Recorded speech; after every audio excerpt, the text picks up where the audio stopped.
रात के ठीक 12 बज रहे थे। शहर की मुख्य सड़कें अब धीमी पड़ चुकी थीं और दूर से आती एम्बुलेंस की हल्की आवाज ही इस शांत माहौल को तोड़ रही थी। पुलिस स्टेशन के अंदर लगभग पूरी तरह से खामोशी छाई हुई थी। डेस्क पर बैठे इंस्पेक्टर आलोक सिंह अपनी कुर्सी पर टिके हुए थे। दिन भर की कागजी कार्रवाई और भागदौड़ उनके चेहरे पर साफ झलक रही थी।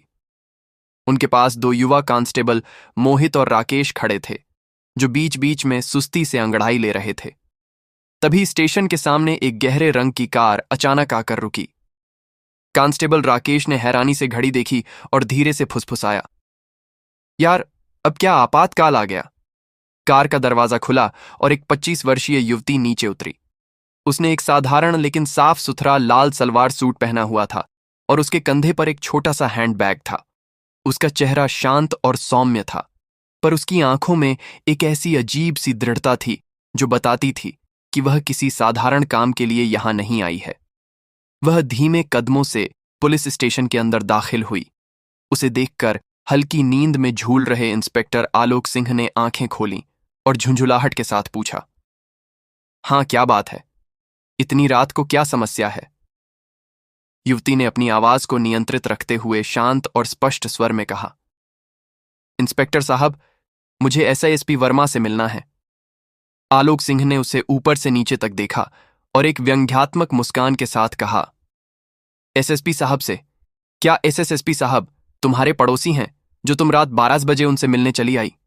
और देखो तो, इतनी साधारण वेशभूषा में कोई पर्स खो गया है या बस का किराया नहीं है? कांस्टेबल मोहित भी हंसते हुए आगे आया, लगता है कोई छोटी मोटी चोरी की शिकायत है। मैडम, सुबह आइए, इस समय बड़े अधिकारी सिर्फ जरूरी मामलों में ही मिलते हैं। युवती ने उनकी अशिष्टता को पूरी तरह से नजरअंदाज कर दिया और अपनी बात दोहराई, यह बहुत जरूरी है, मुझे उनसे अभी मिलना है। इंस्पेक्टर आलोक सिंह का धैर्य अब जवाब दे चुका था। वह अपनी कुर्सी से खड़े हुए और कड़क आवाज में बोले, सुनो, यहां कोई मजाक नहीं चल रहा है, तुरंत यहां से जाओ। सुबह आकर पहले अपॉइंटमेंट लो, वरना मैंने कहा मैं बिना बात किए नहीं जाऊंगी, युवती ने दृढ़ता से कहा। आलोक सिंह गुस्से से उसके पास पहुंचे। उनकी आवाज अब तेज थी, क्या तुम्हें सुनाई नहीं देता? मैंने कहा, निकल जाओ, नहीं तो हमें तुम्हें जबरदस्ती बाहर करना पड़ेगा। कांस्टेबल मोहित और राकेश भी तेजी से उसके पास आए और उसे बाहर की तरफ धकेलने लगे। चलो चलो, हमारी ड्यूटी का समय खत्म हो रहा है। युवती ने अपने हंठ खींचे।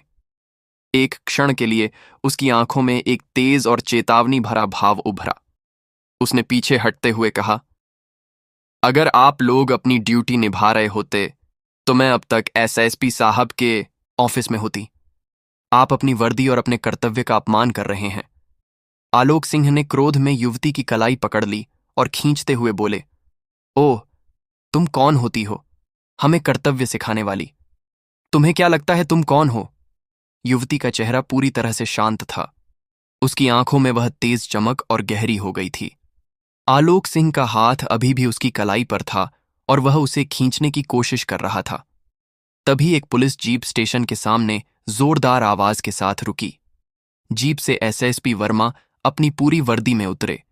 उनका चेहरा गंभीर और माथे पर शिकन थी जो उनके गुस्से को दर्शा रही थी। उन्हें देखकर आलोक सिंह, मोहित और राकेश वहीं ठिठक गए। आलोक सिंह ने तुरंत युवती का हाथ छोड़ा और सलाम करने की कोशिश की, लेकिन एसआईएसपी वर्मा ने हाथ के इशारे से उन्हें रोक दिया।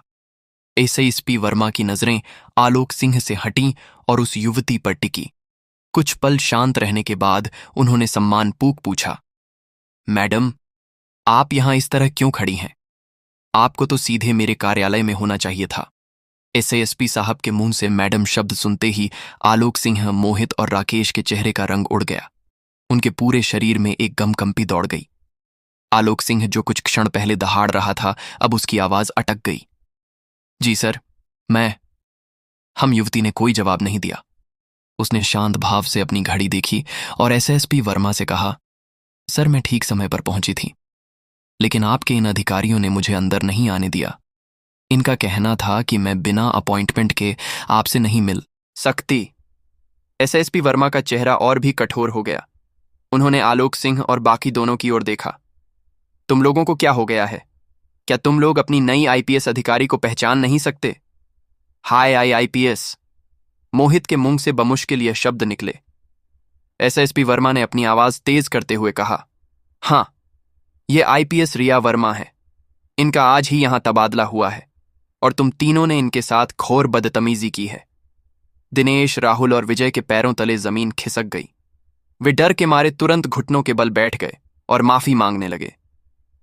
मैडम, हमें माफ कर दीजिए, हमें बिल्कुल पता नहीं था। हम आलोक सिंह की आवाज रंध गई। आईपीएस रिया वर्मा ने उन्हें देखा। उनके चेहरे पर अब कोई भाव नहीं था। उन्होंने शांत लेकिन आदेश भरे स्वर में कहा, माफी मुझसे नहीं, अपनी वर्दी से मांगो। आप लोगों ने उस वर्दी का अपमान किया है जो आम जनता की सेवा के लिए है। यह वर्दी एक जिम्मेदारी है। एसएसपी वर्मा ने तुरंत कहा, इन तीनों को तत्काल प्रभाव से निलंबित सस्पेंड किया जाता है। इनके खिलाफ जांच शुरू होगी और तय किया जाएगा कि यह पुलिस विभाग में रहने लायक हैं भी या नहीं। रिया वर्मा ने एसएसपी वर्मा को धन्यवाद कहा और बिना कुछ और कहे आत्मविश्वास से भरे कदमों से अपने कार्यालय की ओर बढ़ गई। आईपीएस रिया वर्मा का तबादला और उस रात थाने में हुआ मामला दोनों ही अगले ही दिन शहर की सबसे बड़ी खबर बन गए। एसएसपी वर्मा ने तीनों पुलिसकर्मियों आलोक सिंह, मोहित और राकेश को निलंबित कर दिया था और उनके खिलाफ विभागीय जांच के आदेश दिए थे। यह मामला जल्द ही कोर्ट पहुंच गया। कोर्ट का पहला दिन था। कोर्ट रूम मीडिया वकीलों और आम जनता से भरा हुआ था।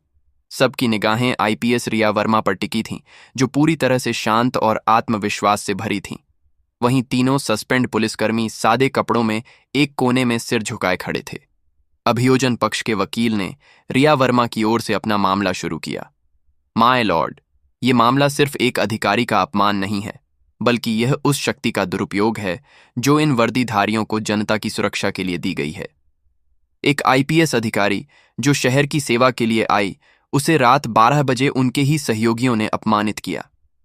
बचाव पक्ष के वकील ने खड़े होकर तर्क दिया, माय लॉर्ड, हमारे मुवक्किल सिर्फ सुरक्षा प्रोटोकॉल का पालन कर रहे थे। एक अज्ञात व्यक्ति जिसने अपनी पहचान साफ साफ नहीं बताई, वह सीधे एसएसपी से मिलने की जिद कर रहा था। अगर मैडम रिया वर्मा ने अपनी पहचान तुरंत बता दी होती तो यह गलतफहमी पैदा ही नहीं होती। यह सब जानबूझकर किया गया ताकि मेरे मुवक्किलों को फंसाया जा सके। आईपीएस रिया वर्मा बिल्कुल शांत रही। अभियोजन पक्ष के वकील ने पलटवार किया, माय लॉर्ड, मेरा साथी वकील इसे गलतफहमी कह रहा है। लेकिन क्या एक वर्दीधारी अधिकारी के साथ बदतमीजी करना सिर्फ गलतफहमी है? अगर किसी को शक होता है तो उसे थाने के अंदर पूछताछ के लिए बुलाया जाता है, न कि धक्का देकर बाहर धकेला जाता है। यह व्यवहार एक आम नागरिक के प्रति भी अनुचित था, क्योंकि यह लोग वर्दी की गरिमा भूल चुके हैं। जज ने दोनों पक्षों की दलीलें सुनने के बाद कुछ देर के लिए आंखें बंद कर लीं। कोर्ट रूम में पूर्ण सन्नाटा छा गया। कुछ मिनटों बाद जज ने आंखें खोलीं और सख्त लहजे में अपना फैसला सुनाया। यह अदालत इस निष्कर्ष पर पहुंची है कि sub inspector Alok Singh, constable मोहित और कांस्टेबल राकेश ने अपनी वर्दी का घोर अपमान किया है। उनका व्यवहार न सिर्फ आईपीएस रिया वर्मा बल्कि हर आम नागरिक के प्रति अशोभनीय और अपमानजनक था। पुलिसकर्मी अपनी शक्ति का दुरुपयोग नहीं कर सकते। जज ने फैसला सुनाया, यह अदालत तीनों पुलिसकर्मियों आलोक सिंह, मोहित और राकेश को तुरंत प्रभाव से सेवा से बर्खास्त डिसमिस्ड करती है और उन्हें 1 महीने के लिए न्यायिक हिरासत जेल में भेजा जाता है। यह फैसला एक कड़ा उदाहरण होगा ताकि भविष्य में कोई भी पुलिसकर्मी अपनी वर्दी का गलत इस्तेमाल ना करें। पूरे कोर्ट रूम में हंगामा मच गया। तीनों पुलिसकर्मी शर्म और गम के मारे गिर पड़े। उनके पैरों में हथकड़ी लगाई गई और उन्हें पुलिस की गाड़ी में बिठाकर जेल ले जाया गया। आईपीएस रिया वर्मा ने इस पूरे घटनाक्रम को बिना किसी भाव के देखा। वह जानती थी कि न्याय हुआ है। कोर्ट का फैसला सुनते ही पूरे शहर में हलचल मच गई। मीडिया चैनलों पर यही चर्चा थी कि कैसे आईपीएस रिया वर्मा ने अपने साहस और धैर्य से न्याय दिलाया। लोग उन्हें एक नई प्रेरणा के रूप में देखने लगे। आलोक सिंह, मोहित और राकेश की बर्खास्तगी और जेल जाने की खबर पुलिस विभाग के लिए एक कड़ा संदेश बन गई। अब हर पुलिसकर्मी यह समझ गया कि वर्दी का मतलब ताकत दिखाना नहीं, बल्कि जनता की सेवा करना है। आईपीएस रिया वर्मा ने अपने दफ्तर में बैठते हुए सिर्फ इतना कहा, न्याय तभी पूरा होता है जब हर आम नागरिक को बराबर सम्मान और सुरक्षा मिले। वर्दी पहनने वाला अगर अपनी सीमा भूल जाए तो उसे कानून याद दिलाना जरूरी है। उनकी यह बात अखबारों की सुर्खियों में छा गई।